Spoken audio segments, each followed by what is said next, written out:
प्रिय विद्यार्थियों, मैं हिंदी शिक्षक अंजनी कुमार तिवारी अपने इस वीडियो में कक्षा 6 के अच्छे विद्यार्थियों को उनकी पाठ्य पुस्तक वसंत भाग 1 पाठ 6 पार नज़र के इस पाठ का प्रश्नोत्तर बताने चल रहा हूँ।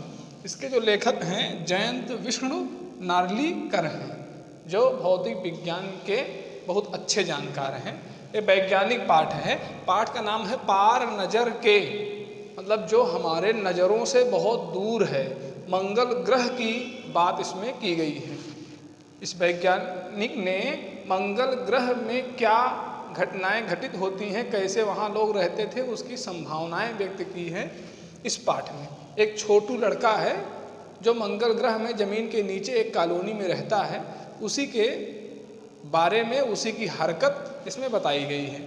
तो प्रश्नों को मैं देख रहा हूँ, देखिएगा, बिल्कुल समझ में आ जाएगा। अगर आप समझ लेंगे तो बेहतर ढंग से लिख लेंगे। कोई दिक्कत होगी तो हमको आप व्यक्तिगत हमारे नंबर पे, व्हाट्सएप नंबर पे आप संपर्क करेंगे, मैं आपको उसमें बताने का प्रयास करूँगा।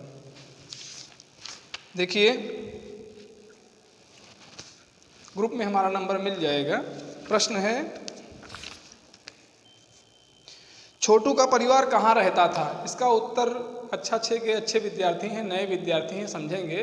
पूरे पाठ को पढ़े होंगे, बिल्कुल उत्तर समझ जाएंगे, कहीं आपको भटकना नहीं है। पूरे पाठ में ही उस प्रश्न का उत्तर किस गद्यांश में छिपा है, उस गद्यांश को 2-3 बार पढ़िए, उसका उत्तर अपने आप समझ में आ जाएगा। फिर अपने शब्दों में, छोटे छोटे वाक्यों में हमारे कक्षा 6 के विद्यार्थी लिखेंगे।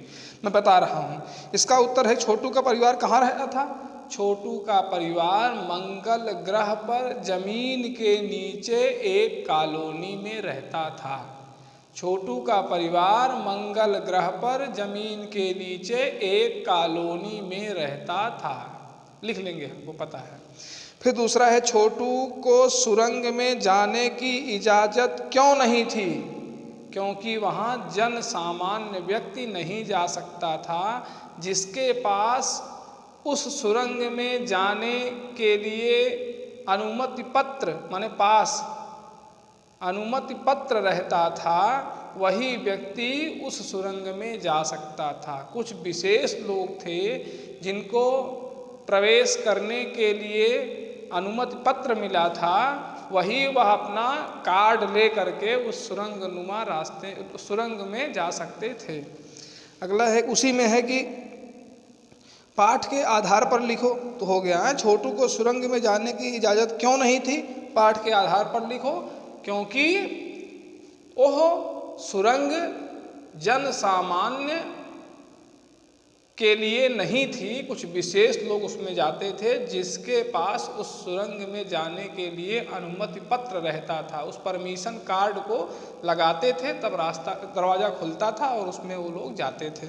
अगला प्रश्न है कि कंट्रोल रूम में जाकर छोटू ने क्या देखा और वहाँ उसने क्या हरकत की? कंट्रोल रूम में जाकर छोटू ने क्या, एक दिन उनके पापा कंट्रोल रूम में उन्हें ले गए वहाँ दिखाने के लिए। तो आप गद्यांश पढ़ेंगे, आपको मिल जाएगा। उन्होंने छोटू को एक कंट्रोल रूम दिखाया जिस पर कई बटन थे। अब अंतरिक्ष यान से एक यांत्रिक हाथ बाहर निकला। हर पल उसकी लंबाई बढ़ती ही जा रही थी। वह शायद जमीन तक पहुंचकर मिट्टी उकेर लेना चाहता था। सब लोग स्क्रीन पर दिखाई दे रही अंतरिक्ष यान की इस हरकत को ध्यान से देख रहे थे, सिवाय एक के। उसका ध्यान कहीं और था, वो था छोटू। छोटू का ध्यान कंट्रोल पैनल पर था जिस पर कई बटन बनी हुई थी। वह लाल बटन अपने अंगुली से दबा देता है और उसकी इस गलती के कारण वह हाथ बेकार हो जाता है, यांत्रिक हाथ। उनके पापा उनको एक थप्पड़ मार भी देते हैं। तो इसका उत्तर यही है कि प्रश्न है कि कंट्रोल रूम में जाकर छोटू ने क्या देखा और वहाँ उसने क्या हरकत की? कंट्रोल रूम में छोटू ने जाकर के यह देखा कि उस चित्र पर, कंप्यूटर के चित्र पर एक अंतरिक्ष यान उतर रहा है और उसका यांत्रिक हाथ बढ़ता ही जा रहा है। वह यांत्रिक हाथ मंगल ग्रह की मिट्टी को लेना चाहता है। सब लोग स्क्रीन पर देख रहे थे, लेकिन छोटू की निगाह कंट्रोल पैनल के बटन पर थी। उसमें कई तरह के बटन बने हुए थे, जिसमें एक लाल रंग की बड़ी सुंदर बटन दिखाई दे रही थी। उसको छोटू ने दबा दिया। वो खतरे की घंटी थी, खतरे की बटन थी। तो उससे वो हाथ बेकार हो जाता है स्क्रीन पर। उनके पापा उनको एक थप्पड़ मार देते हैं इस गलती के लिए। यही इसमें है, इसका उत्तर यही है। अगला है कि इस कहानी के अनुसार मंगल ग्रह पर कभी आम जनजीवन था, वह सब नष्ट हो कैसे गया, इसे लिखो। तो उनके पापा ही, छोटू के पापा एक दिन बताते हैं, छोटू सुन रहा था, पापा आगे बताने लगे कि एक समय था जब अपने मंगल ग्रह पर सभी लोग जमीन के ऊपर ही रहते थे, बगैर किसी तरह के यंत्रों की मदद के। पहले लोग बिना किसी यंत्रों की मदद के मंगल ग्रह पर जमीन के ऊपर रहते थे। एक विशेष किस्म की पोशाक पहन करके हमारे पुरखे माने मंगल ग्रह पर रहने वाले लोग ऊपर रहा करते थे। लेकिन धीरे धीरे वातावरण में परिवर्तन हुआ। कई तरह के जीव धरती पर रहा करते थे, एक के एक बाद सब मरने लगे। इस परिवर्तन की जड़ में था सूरज में हुआ परिवर्तन। सूर्य में जो बदलाव हुआ, इससे वातावरण में बदलाव हुआ और एक एक करके सभी लोग मरने लगे, जिससे बचने के लिए इन लोगों को यंत्रों की सहायता से जमीन के नीचे रहना पड़ा। अगला प्रश्न है कि कहानी में अंतरिक्ष यान को किसने भेजा था? कहानी में अंतरिक्ष यान को किसने भेजा था?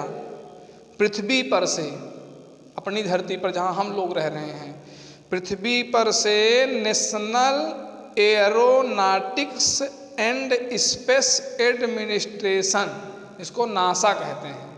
नासा एक अनुसंधान संस्था है, उसके द्वारा मंगल ग्रह की मिट्टी की जांच करने के लिए यह अंतरिक्ष यान भेजा गया था।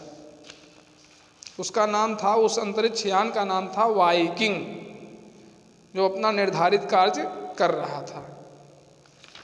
अगला है कि नंबर 1, नंबर 2 और नंबर 3 अजनबी से निपटने के कौन से तरीके सुझाते हैं और क्यों? वहाँ जमीन के नीचे मंगल ग्रह पर छोटू का परिवार रहता था। उनके पिता भी वैज्ञानिक थे। उनकी एक टीम थी, उनमें नंबर 1, नंबर 2 और नंबर 3 जो अजनबी सदस्य थे, उनकी क्या राय थी? तो उस कॉलोनी की सुरक्षा की पूरी जिम्मेदारी नंबर 1 पर थी। उन्होंने कुछ कागज़ समेटते हुए बोलना प्रारंभ किया। उन्होंने कहा कि इस अंतरिक्ष यान को जलाकर नष्ट कर देना चाहिए और इसको नष्ट करने की क्षमता हमारे पास है, लेकिन इसको ज़मीन पर वापस भेजने की क्षमता हमारे पास नहीं है।